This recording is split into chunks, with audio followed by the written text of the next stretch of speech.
What I noticed, as I pursued Laramax's fleet, was that they were in a holding pattern way further off than traditional engagement ranges. Precognition could only go so far, with the blinding speeds of their looping paths and the far-off distances they kept to. In dumb people words, they were moving away from us almost as fast as we could chase them. They saw us coming, and crossed to the other side of the proverbial street. Without soul engines, I wouldn't be gaining the space equivalent of inches. The strategy was clear to me, especially since I knew what Laramax's singular target was. These were siege tactics. The gate was a stationary target that didn't require zipping in close to spray and pray. The prince could calculate an exact trajectory for his weapon, since the gap and its protection layers couldn't be moved. Humanity could maybe try to shoot some warheads down, but whatever our future scene abilities were, we couldn't hope to shred thousands of munitions at once. Putting our ships in the way is off the table, unless it's a last resort. Each vessel can only absorb one munition, and we run out of a force to fight Laramax pretty quickly. Well, hello, my little bot fuckers! It seems I found the hole you crawled out of! A sinister laugh thundered over the PA system, as Laramax sent a video message to the human fleet. Cold, invisible tendrils of fear strangled me around the throat. I remember the first time I heard him gloating over a PA system. It was when Mikri tried to trade himself for me. Tamura gave me all I need to know to win this battle. You can evade and shoot even at fucking space speeds. A lovely parlor trick, but the thing is, I know about it. Scurry to me all you like, humans. It's such fun! I gritted my teeth, pushing the ship's engines even further past the safety limits. When I get my hands on this prick, I want him to suffer. He'll pay for everything! Laramax continued his monologue, a grating arrogance in his voice. You know, you could have ruled this dimension, but no!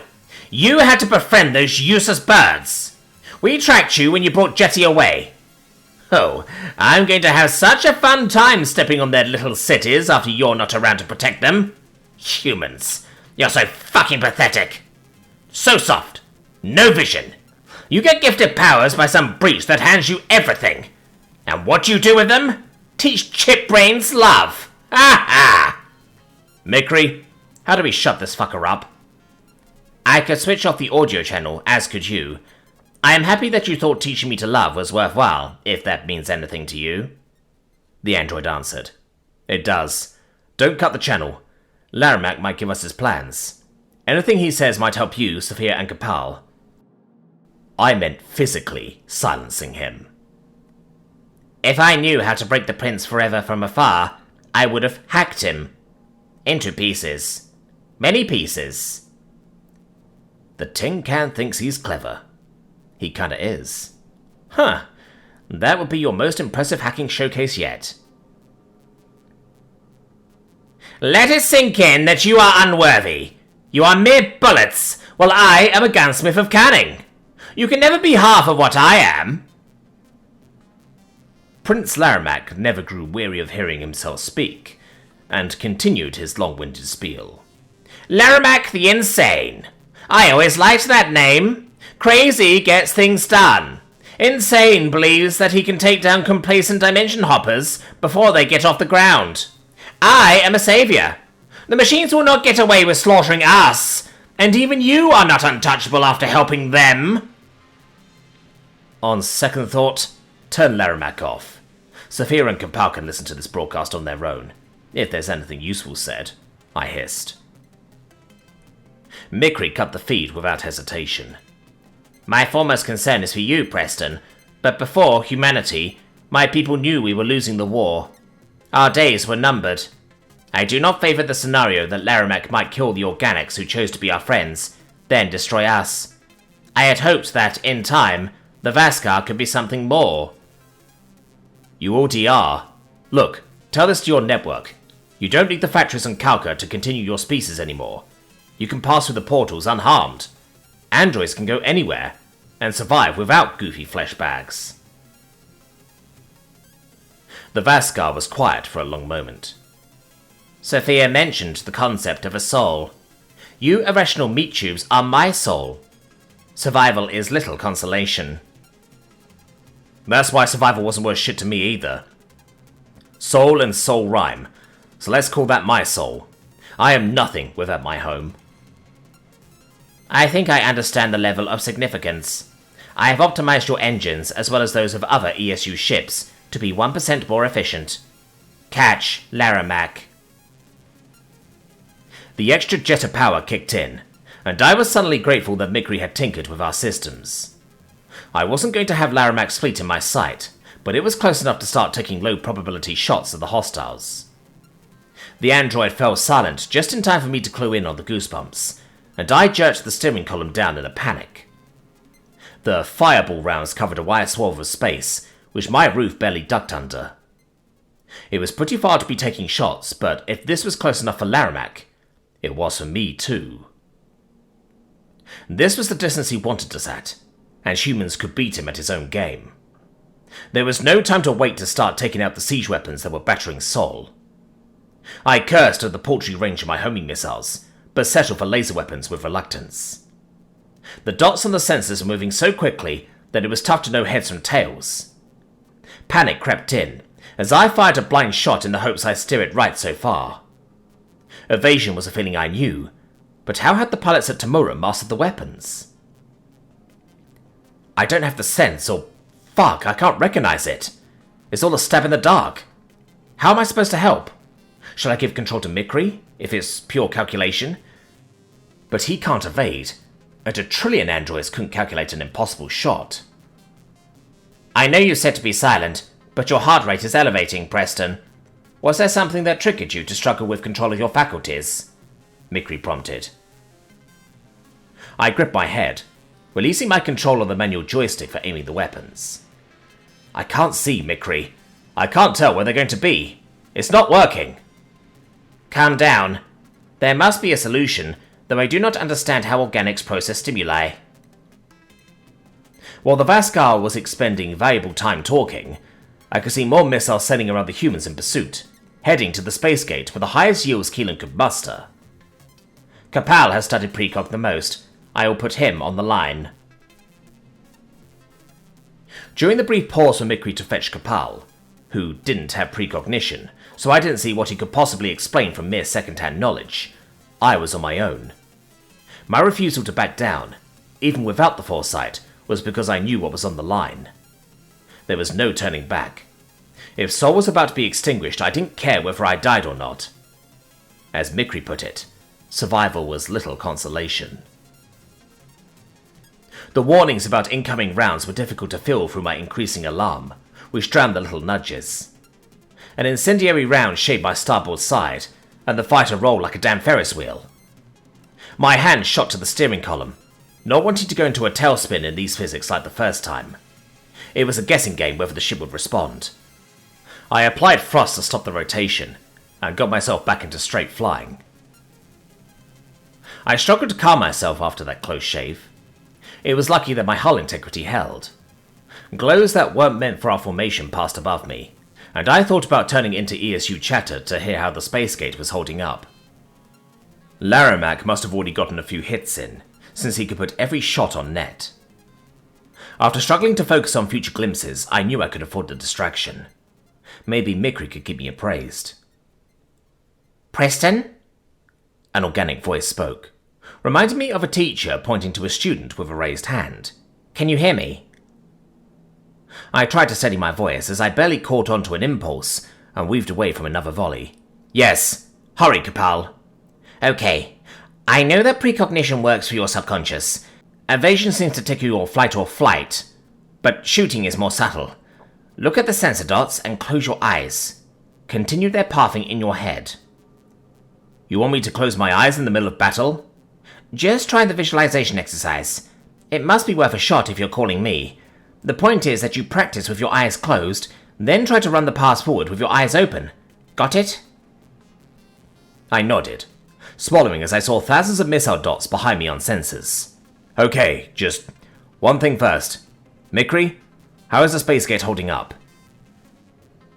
The android beat with dismay. The soul metal of the first layer has been severely disfigured by hundreds of impacts. It cannot sustain this level of pressure, despite its thickness and composition. I estimate its destruction within the next 20 seconds. However, there are still 2 other layers between it and the gap. Fuck. Keep me appraised of that situation, please. I want to know how dire it is. I am uncertain that this will help your combat effectiveness, but I will honor your wishes. I took a peek at the sensor screen, trying to burn it into my brain like a memory puzzle. I sealed my eyelids shut, and tried to do some deep breathing or other yoga shit. It didn't work, instead triggering proximity alarms as I was a hair away from being incinerated. How many of my 9 lives had I used already? Cursing myself for how slowly I was catching on, I gave this idea one more try. I tried to memorize the sensor screen, and imagine the continuing trajectory of one dot, which I highlighted. The target veered left and downward in my mind, straying far off course. My eyelids popped open to find the blinking indicator in that exact position. I was giddy with hope for a moment, a grin on my face. I was back in business. Kapow was a fucking genius to guess at the exact thought process that went into seizing their potential. I continued to follow him with my pupil, and let my gaze wander. I sensed where my hand needed to go to follow the trajectory, like I was reaching for a drink without looking at it. With a hope and a prayer, I fired a laser off, and waited. From these distances, the idea of having a visual was laughable. There was only staring at the sensor screen long enough that I had double vision, and waiting the few seconds it took for the round to reach them. I saw a momentary flicker of a highlighted dot, before it vanished. Got them. Score 1 for Preston. Since I was lacking the epic visual, I imagined Superman laser eyes sawing the ship in half, before a chain reaction of 17 fireballs consumed it. This was an accurate depiction in my book. Mikri, where are your congratulations? I demanded. The Vaskar whirred in irritation. You told me not to speak. Also, I thought good spirits were not appropriate with the given situation. The first layer of the gate fell while you were practicing your visuals. Shit! You told me it was coming through that first layer, so that was known. But now we're in their grill and can start taking them out. I've got my mojo back. You are doing well, but humans cannot possibly be fast enough. I have calculated. You cannot take them out before the space gate will crumble. The camera drones relay the exact angle needed to hit the second layer, center of mass. Laramax is precise, and its structural integrity has already weakened by 30%. I am sorry. 30% of the second layer? There's still time to stop it. I'll shoot faster. Now 36%. 37. Don't tell me that. Ugh. Just update me if a layer falls only. Fine. I thought about how quickly that number has shot up by 7%, and realized there was maybe a minute before layer 2 was down. Laramax had brought enough explosives to atomize a fucking star. I dodged a cluster of rounds heading toward me, only to immediately get tickled by another warning. I barely bobbed away in time. Deviating my course was wasting valuable seconds. I latched onto 2 dots, deciding not to care if I was hit, and pulled the trigger twice in quick succession. I didn't wait to see if they hit, moving on to a third target. My senses barely got a feel for its movement before I took my chances. I'd never felt more slow on a spaceship in Keelam, or felt so futile chipping away at their ranks. The fact was, there were tens of thousands of them, and I was taking out only one at a time. Not every human ship could even pull off precognition to make full use of the few thousand we scrambled. Maybe that's the difference. What if Kapow gives them all the lessons he told me, and we can hurry off the kills? The second layer of the gate is now tattered. It is permitting rounds through to the final barrier, and the remnants of its protection will be stripped within seconds, Mikri informed me, sounding a little depressed. I screamed with frustration. Do something! Have Kapow send a broadcast to our fleet. You hacked the ships. He needs to share that message fast, and we can kill them faster. Preston, please be logical. The third layer is taking its first hits. It is the thickest of all, but will not last much longer than the others. You have reached my conclusion. I reject your conclusion. Do what I said. I've already put Capel on with the other humans. I did it as soon as he finished with you. It is not your fault. There was no viable defensive strategy for such a critical weakness. Shut up! Shut the fuck up! I fired a string of lasers with no calculation, blinded by hot tears and rage. I told you to be quiet while I'm in combat. We'll stop this. 25% of the way to complete structural damage. Shut up! My lasers had overheated from the spam, leaving me no options as they cooled down. I continued on an aimless journey, dispensing my missiles in a desperate act, despite the blinking warning that they had no targets in range. Wetness rolled down my cheeks, a despair only felt by those who lost everything they knew. I hated the tin can's conclusions. I hated the Gap for exposing us to existential threats from this side. The fucking Aleutians made it. I hated Laramax for his sadism and what he'd done to me.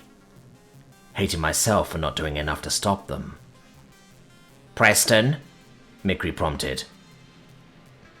My lasers came back online, but I barely had the heart to shoot off another round. How much damage?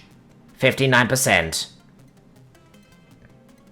A few more seconds ticked by, as I failed to respond, going through the motions of fighting. Sophia, I'm sorry. I'm so sorry. I thought that maybe... Preston? Her voice responded, cracking and fraught with horror. You did nothing wrong. You're a good man, and a good soldier. Humanity sent the best. Turn around. Come home. Not as long as Soul stands. Get me a feed of the space gate. I want to see it. I was hardly paying attention to my own peril, uncertain why I listened to a shudder in my fingers that told me to sidestep around heading for my fighter. There won't be anything left living for in a few seconds. Mikri cast the security footage of the space gate onto the screen, and I wept like a blubbering baby as I saw it caving in its center. The numbers were there on screen. 89% damage. A part of my brain wanted to believe that somehow it wouldn't happen. The mercy is that the people on Earth won't know it's coming, Sophia said, almost to herself. We didn't get a message back. It'll be over in a split second. Painless. I sniffled. Not painless for us. You know that I will always comfort you, though that is clearly inadequate for the weight of your emotions. So long as the Vaskar live, we will continue your memory, Mikri stated. I do not know if you will find closure in watching. Those tiny camera drones are accelerating, and they only have to clear 670 million miles per hour, which is a fraction of their capabilities. One of those microscopic fucking specks will do us in? It can't be, Mikri. It can't be! My brain was still in denial, as dozens of missiles bashed into the last space gate seal. The top corner was chipped away before the rest collapsed. ESU ships were fighting around us, mowing down Laramax vessels in rapid succession, but it wasn't enough. The Askar Prince had won, and I couldn't square that away in my head with our earlier dominance. We had grown complacent with our new powers. There should have been some way we could have been on guard further out, if the Space Force had more ships. Even an android had said there were no viable defensive strategies on the circumstance. It didn't matter much anyway, because humanity couldn't go back and change how we safeguarded this worthless portal. I locked my eyes onto the screen and waited for the moment of my dimension's eradication to play out.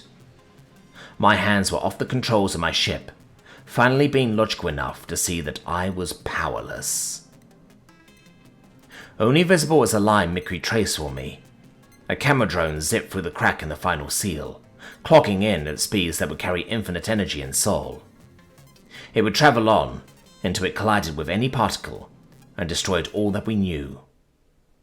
The Herald of Destruction vanished through the gap in a flash, leaving me to hold my head in my hands and grapple with mankind's novel extinction.